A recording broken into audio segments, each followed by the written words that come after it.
Hey friend, this is episode number 566 of the And So podcast with Taylor Bradford. Let's get to it.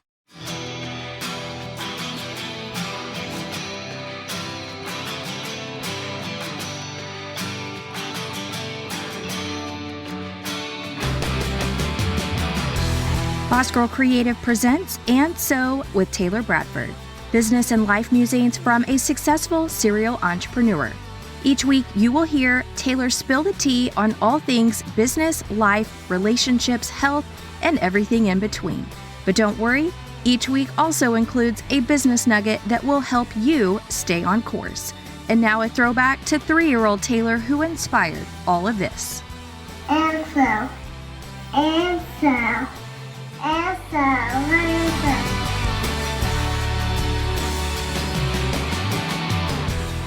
Hello, beautiful friend, human, amazing soul. Thank you so much for being here and hitting that play button. This is episode number 566, and I am your host, Taylor Bradford. It actually happens to be my birthday today that I'm recording this. So I am turning 45 today. What is this life? I don't know. So what has been going on in the garden? A lot. It's planting season. Nearly all of my tomatoes are in the ground and nearly all of my peppers are in the ground. I still need to companion plant them. And my yarrow is in, and some of my corn. I direct seeded some corn over the weekend before the storm started. So it is upon us. Planting season is upon us, and I have a very busy lineup, and my taxes last week really got in the way. They got in the way. I got them done. My accountant's working on them. I was actually really scared that she was going to be very upset that I was coming to her with taxes actually on time for the first time in probably 2 decades. But we have some things that we sold last year that would cause a capital gain. And to pay a penalty on the gain by waiting until October and filing an extension, that would have been no bueno. No bueno. So we got them done, and now it's like all about trying to put better systems in place. I say that every year. I feel like at one point in the future, it will literally just be me sitting down and filling out the portfolio that I have to fill out, or the workbook that I have to fill out for my accountant.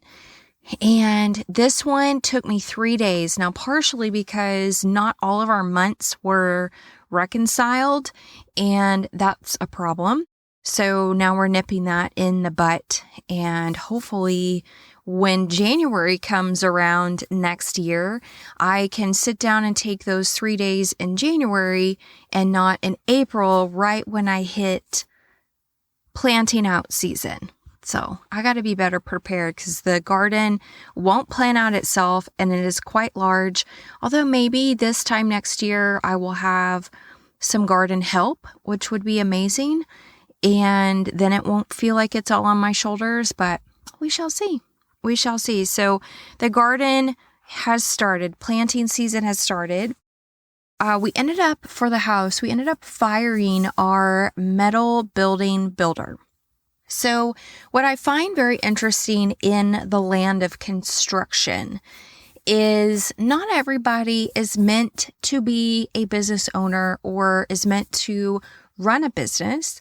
And honestly, I'm not sure how our metal building builder has made it this far in life running his business this way. And this is not our first rodeo with him. We have actually built a metal building. That is my warehouse with this builder. He has built our awnings for our boat and RV storage. So we have worked with him many times, given him our hard-earned money many times, and never did I ever. That is the scenario. So we were coming up on almost completion of what we contracted him to do monetarily.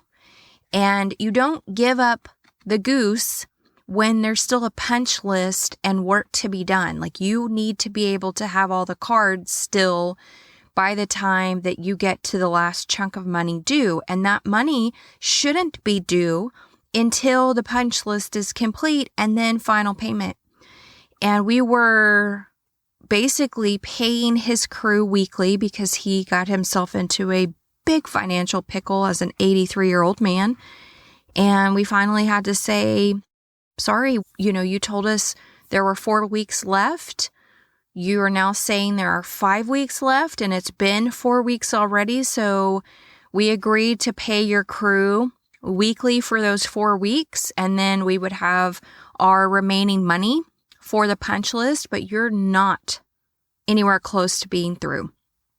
So we need to part ways now and hire another crew with the funds we have remaining to get the job finished. And it's really challenging. Like, how do you maneuver through that? You have to be very strategic. And there was no yelling. And thankfully, that's not a great way to do business anyway, but there was no yelling.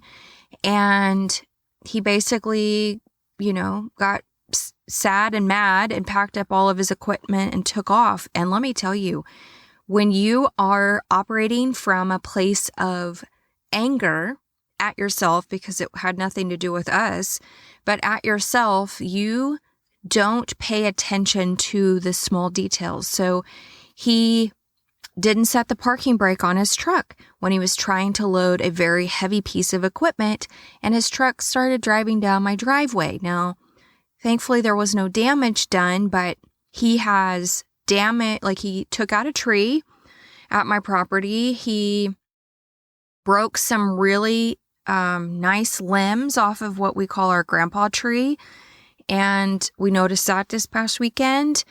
And evidently, when he had his workers hook up to his welding rig, they did not have the right ball hitch. So when they went over the railroad tracks, they lost the welding trailer.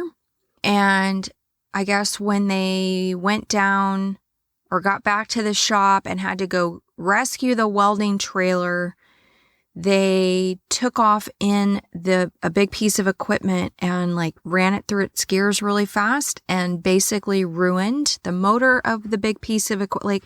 All the things that could go wrong because you are mad went wrong for this man. And anyway, so my husband is working with the new crew. They showed up today, and fingers crossed this is 2 more weeks. And then hopefully we can get started on spray foam and sheetrock. We're really close. So new crew starts today.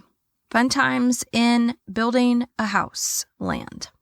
I did manage to finish some books. I finished number 17 in the Jack Reacher series by Lee Child, A Wanted Man. 5 stars. I just really, really, really like that series. I read The Picasso Heist by James Patterson. 3 stars. Very confused by that book, actually. And then I co-read, alongside my good friend Alicia, Other Birds by Sarah Addison Allen. 5 stars. I love her writing. So as soon as I finished that one, I went back into her catalog and selected another book, The Peach Keeper, which I finished in a day. 5 stars. And I'd actually read that one 12 years ago. And what's crazy is I really had no recollection of the story or the characters. Bits and pieces were glimpses that I could recall. But so don't ever feel like you can't reread a story, especially if it's been a decade. So that's the books that I have finished in the last week. Let's move into course and socials. I have not had a new sale since April 1st, and that's okay. That's okay. You heard me last week talk about itching for a new pivot, and it's really interesting. So there's always a hurdle, right? There's always a hurdle in business, and there's new parameters to the hurdles that you haven't experienced before. And so there's new navigation that you have to learn, and there's new loopholes and all the things. No one prepares you for any of this. And you might feel like, well, you overcome that hurdle and that obstacle and you're killing it on social media because like I have 13,191 followers on my Instagram right now and over 5,000 on my Facebook page, which is crazy because I'm not trying on Facebook. And I have had in the last 30 days 1.5 million views to my content. And I still feel stuck. And it's just because I'm at this new hurdle. I'm at this new pivot point. I'm at this new, I got to figure out how to maneuver at this new level. And it's not because I'm trying to be boastful or anything, but like there's just new things coming at me that I feel like I haven't mastered yet. And that's kind of what we're going to be talking about in the Business Nugget today is like, how do you keep making tweaks? What do you keep doing to unlock that next level? And at what point is the next level like the level that you maintain? Because, I mean, right now I need sales, right? So I want to be able to get to a place where I'm maintaining that. But then you start thinking about how many more pivots. Like I look at a couple of the people that I follow online and who I feel are totally killing it.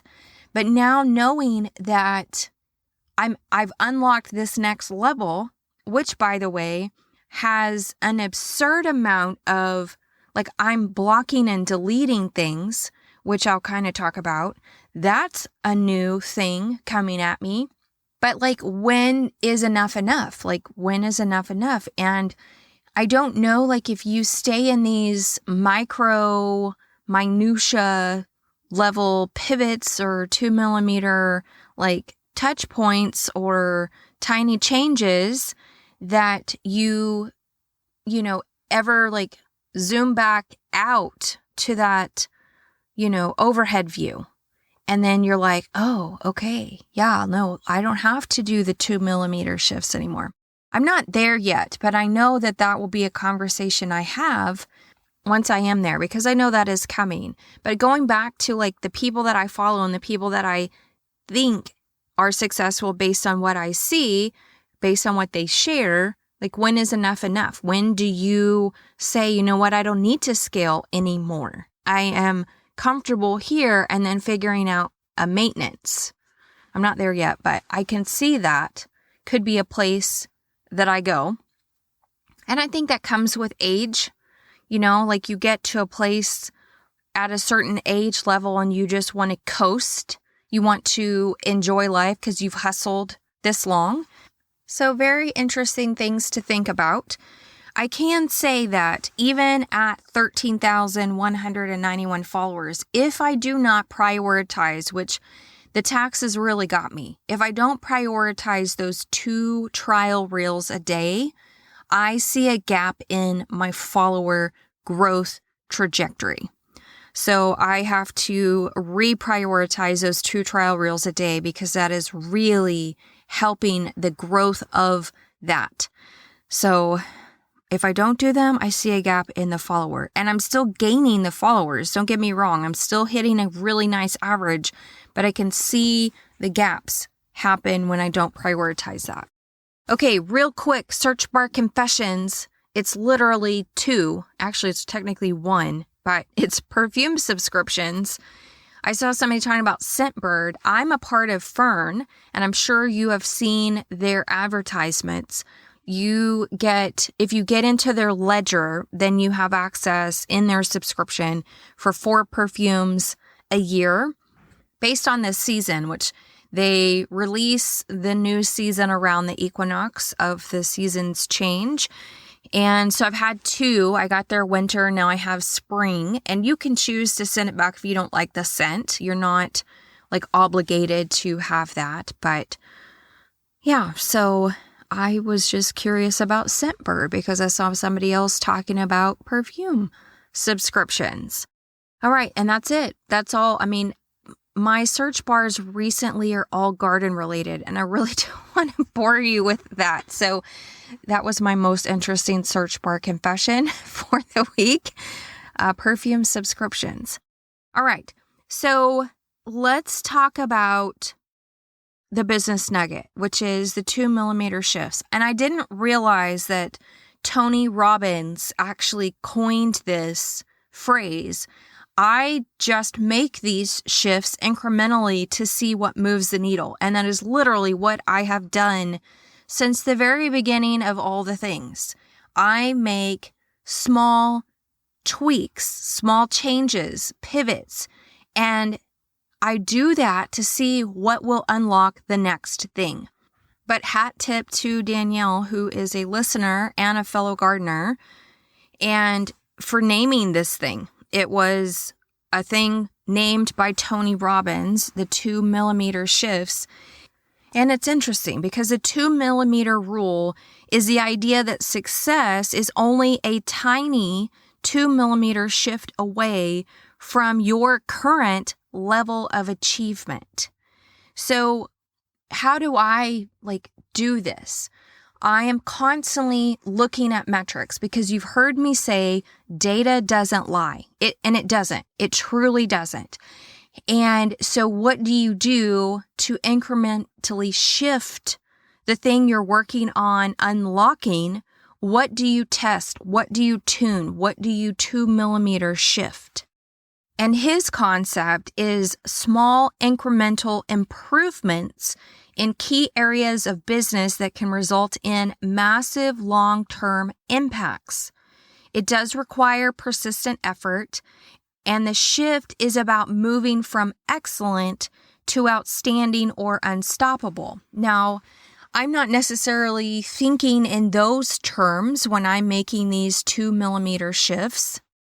I'm really focused on the data and getting the data to turn, getting the data to go the direction I want it to go. So, for example, 2 places that I focus on, because right now my content is landing. I can see that from how my content performs on Instagram and Facebook.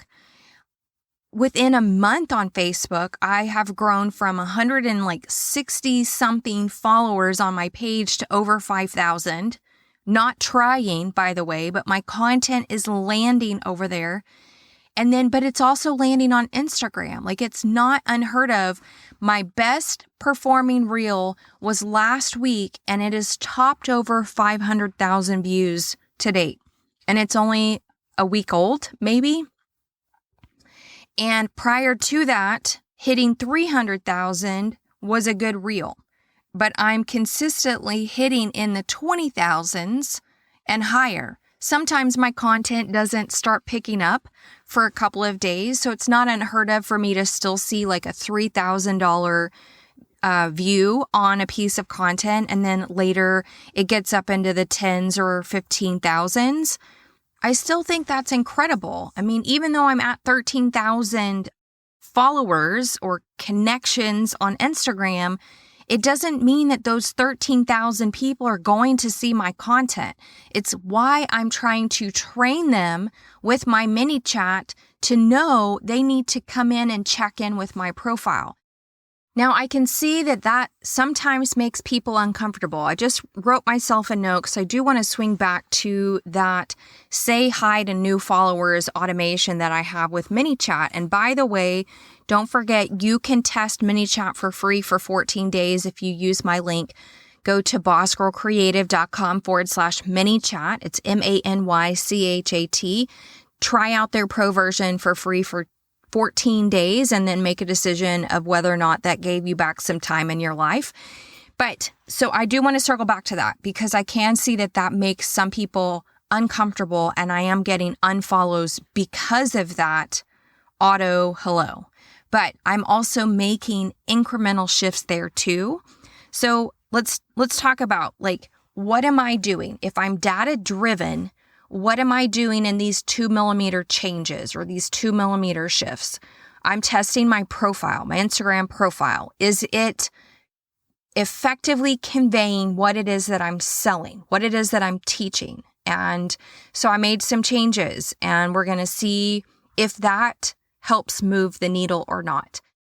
With my course checkout page, that is where I'm driving the traffic. And so making changes, making copywriting shifts on the checkout page to better convey how I think people are thinking about their garden right now and what it is that I'm helping them do so that they don't have a problem in the future. So in the most recent change, so I also track the page views that I get on my checkout page, make tweaks, and then run X amount of traffic to the page itself to see if what I say changes or gets them into a buying state.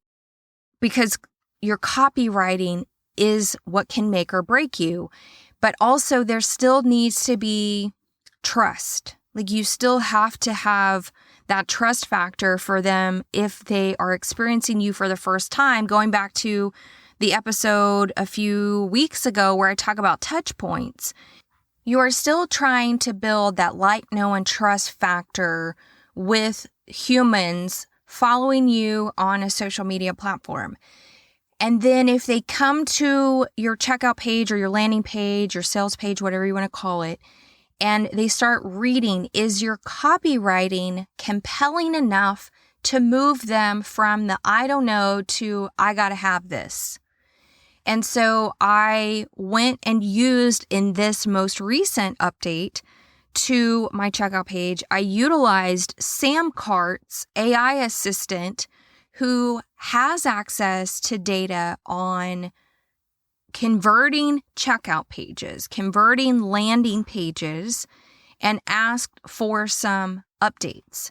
And so I was able to make some tweaks. I have since driven 300 more page views since I did that. No sales, but I'm trying to drive 1,000 page views to see if I can move the needle. Because 300, I don't know if that's uniques. I need to set up better like UTM tracking to figure out, are these repeat people? Where are they coming from? That part's hard without some kind of dedicated tracking software, which you can use Google's tools. I just haven't got myself into that nitty-gritty like hole to get that figured out.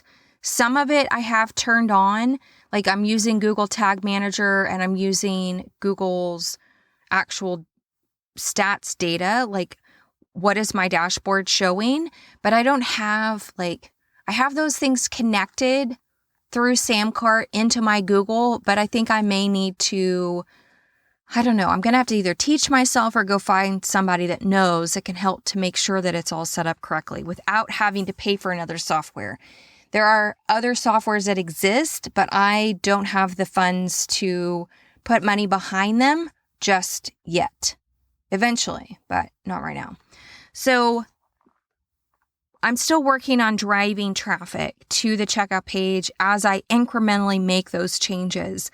And then I have a marker in the future of what I will do next if this doesn't happen in X amount of time or X amount of page views.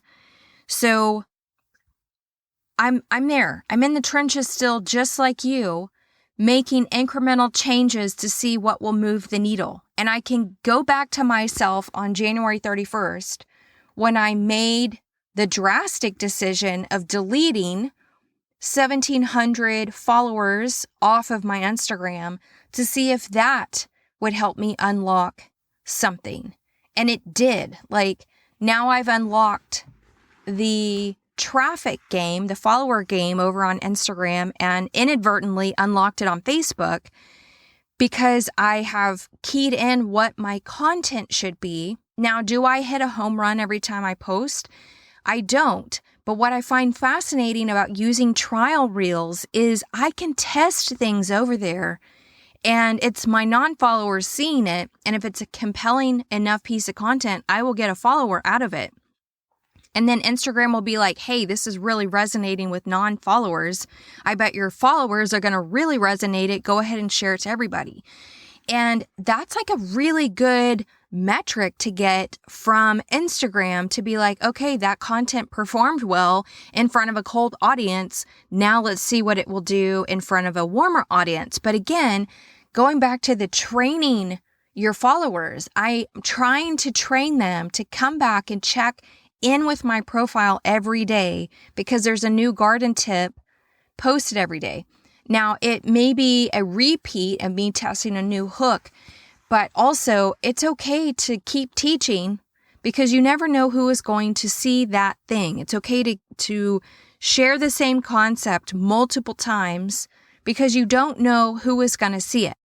And you're not going to offend your diehard fans. It's just going to reiterate that what you're saying is important. So I don't think that you should have any qualms about resharing previous content. Like if your hook is different, if the music is different, but the caption stays the same, that's okay because you're just reiterating the thing that you teach. You're just reiterating the home run that you hit the last time you posted about it. And if you only have X amount to share about your niche, there's only look at what you can grow in a garden. I cannot invent something unless I start crossbreeding species of plants, right? So there's tomatoes, there's corn, there's beans, there's peas, there's carrots, there's radish, there's potatoes, cucumbers, pumpkins, melons. Once I get through the list of what you can grow, I'm going to start over with the list that you can grow. I'm not out here trying to create new species of things for you to grow. My goal is to teach Southern gardeners how to set up their gardens to best defend themselves from pest attacks organically. That is what I'm teaching. So if I'm teaching you how to give yourself bodyguards for your broccoli, I'm going to keep teaching you to give yourself bodyguards for your broccoli. Here's what to plant to protect your broccoli. These are your natural bodyguards for your broccoli. Like I said, the list is only so long of what you can grow. So I'm going to keep repeating the list. Now I just may take a different spin on it to drive the point home, but the content eventually will resurface itself, and that's okay. It's what you're teaching, right? It's what you're teaching. So, okay. So I'm trying to train my followers, my connections on Instagram. I'm trying to train them to come back to my profile when they wake up in the morning or whenever they start scrolling. Go back to my profile and see what I'm talking about today. And know that I'm going to give you a garden tip every day at 7 a.m. Central Standard Time. That is one priority I am trying to train my followers on Instagram. And part of that is coming through that say hi to new followers automation through my mini chat. Now, I have tested quite a few different layouts. The gist is still the same. I still want to start a conversation. I want to know what you're excited to be growing, and I want to know what you are wanting to learn in your garden. And this is me collecting data. But also, I want to say, hey, just here's how things go with my profile. This is how this account works. At 7 a.m. every day, I post a garden tip on my profile. And I also have a free garden channel that I would love for you to join if you're interested to garden alongside me. And just write the word channel and I will give you the link so that you can come join my channel. Those are the two things that I am driving, and I'm trying to be come garden alongside me in this channel where I'm talking directly to you and you can interact with me there. And then also this 7 a.m. tip every day. Then P.S., if you are tired of losing plants in your garden every year, you want to set your garden up to protect itself, to defend itself, click this button and I'll send you a link. So it's also a gentle nudge to what I teach. Now, I can tell you that doesn't always land with people because I can see when I get a new follower from my ad and that triggers 5 minutes later as I'm scrolling through my notifications, I can see when they unfollow me because it says, instead of the blue button saying follow back, it'll just say follow. And I know, which I don't care, I know that they unfollowed most likely because of my automation happening in their DMs, that I said hello to them, that they are offended by that. And if you are offended by me saying hello to you in a DM, then you're not my people. And I will release you. But thank you for interacting and making me spend money on my ad. Yeah, that's super awesome. But I wanted to also quickly say that at this level, and 13,000 is nothing to sneeze at, but it's not 100,000. And I can only imagine how this gets when you get there. But the boldness and audacity of the human race of people, mostly men, but I have women doing this to me too. The opinions that are formed on Facebook. Listen, Facebook is another land, which is why I wasn't trying to grow it, because the keyboard ninjas there are in droves and less likely on Instagram, but they're very savage over there on Facebook. They don't care if you didn't ask for their opinion, they will give you their opinion. So like yesterday, quite a few opinions showed up on some of my content, and I just delete them. I don't need your commentary.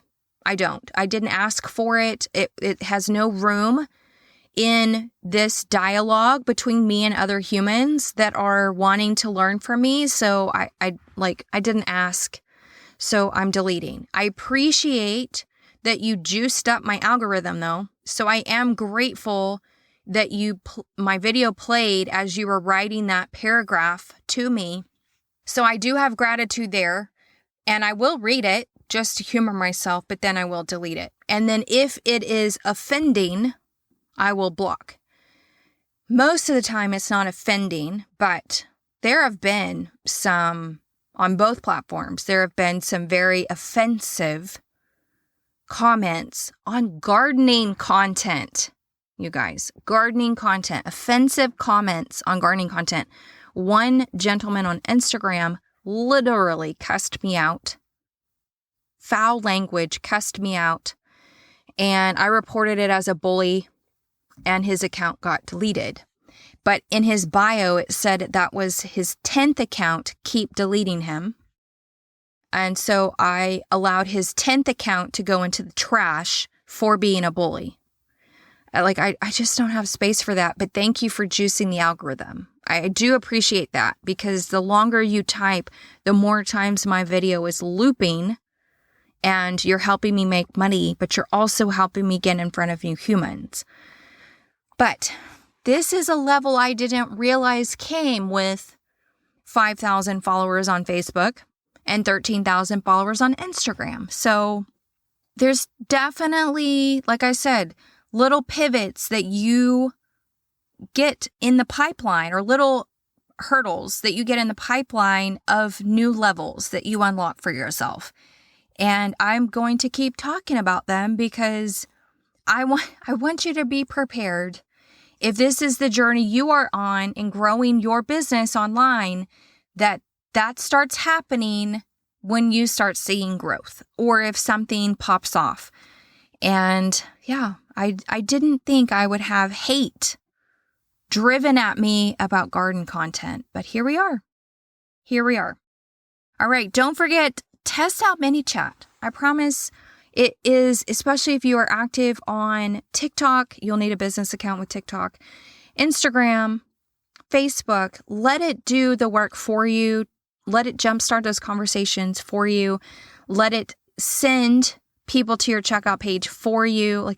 Use the automation so that you can take back some time and delete and release. Be grateful, delete and release the crazies, because they happen at 13,000. It's crazy. Again, use my link, bossgirlcreative.com/ManyChat, ManyChat, to get 2 weeks for free, their pro version. Test it out, try it out, see what you like. Until next time, I hope you have a great rest of your week. Well, that's all. That's all. And like my 3-year-old self said, that is all for this week. Friendly reminder to rate and review my show wherever you are listening. And last but not least, I'd love to hear from you. Leave me an audio message at bossgirlcreative.com/speak. I would love to hear your takeaways, ideas for upcoming episode topics, and your feedback. Thank you again for listening to this week's episode. And until next time, I hope you have a great rest of this one.